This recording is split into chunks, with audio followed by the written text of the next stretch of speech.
passed away in London after fighting for about 2.5 to 3 years with pancreatic cancer, and he succumbed. But we already know that there's, let's see whether we can get those live images coming on now.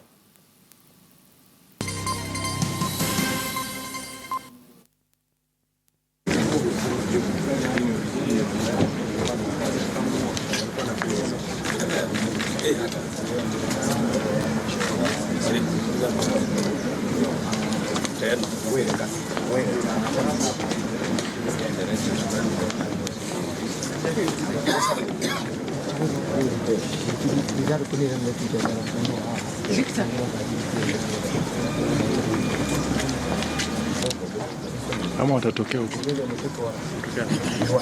Zina watu wengine watatokea huko. Sijakanyusha mbodi itatokea huko. Is the vehicle ready? Yeah, it is. Where is it? Yeah. We take it there. So how is it? We don't exit. We exit Possibly here. we can reverse this one a little. No. We can just exit here. And then we take it. Okay.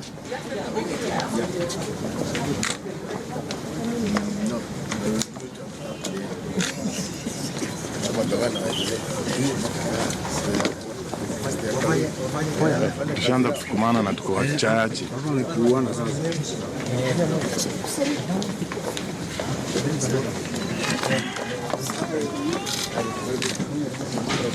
Rudi huko tupeze. So we can create space here because they will carry. So just push back. Neke modo. Wewe boss toka bwana. Wewe nani boss? Oya. Hey. Oh miss, sikiza nikueleze. The best picture Toka bwana tuko live. turudi nyuma. And then Nderitu Gachagua, as they prepare to begin their final journey to lay him to rest in Nyeri County.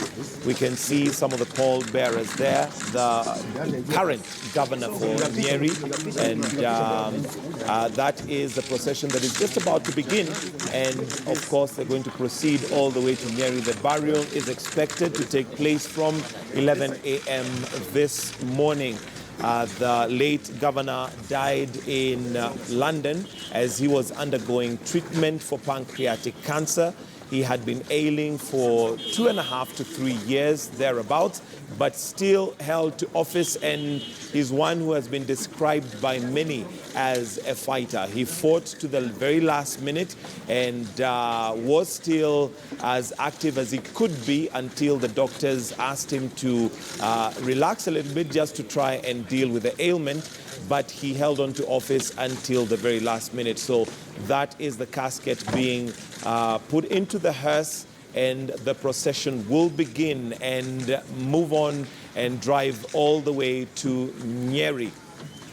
And we are waiting to see whether there's probably going to be no service here, maybe just some prayers, and then they will proceed. They had indicated through the government spokesman that there will be no service until the funeral service, which is going to be held in Nyeri. So if anything, here maybe they'll just have some prayers, then proceed.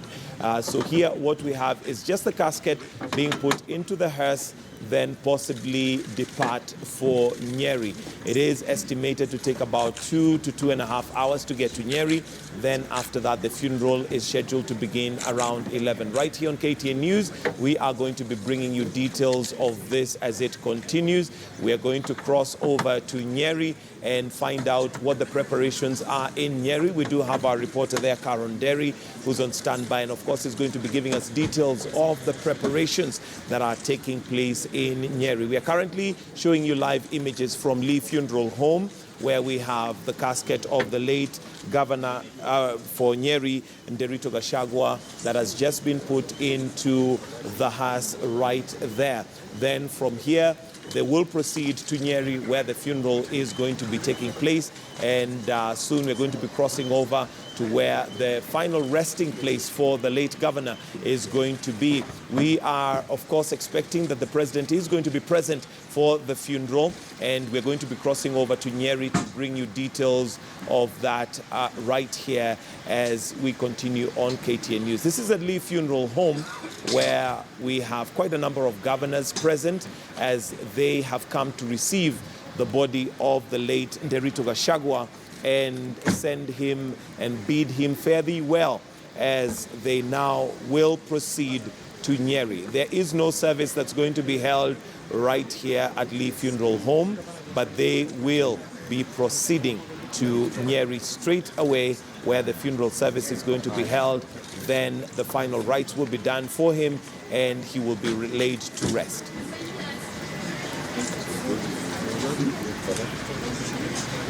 Those who are going by here,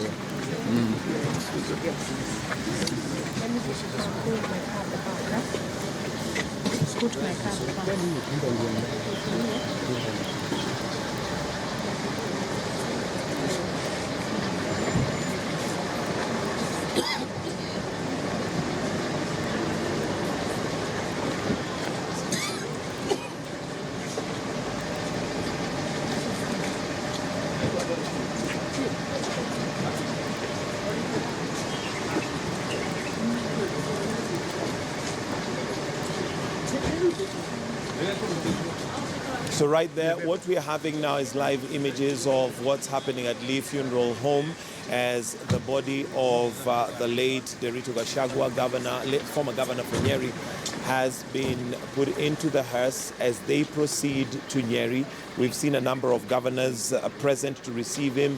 The current governor for Nyeri being there, Samuel Wamadhai, who was sworn in on Friday, I believe it was.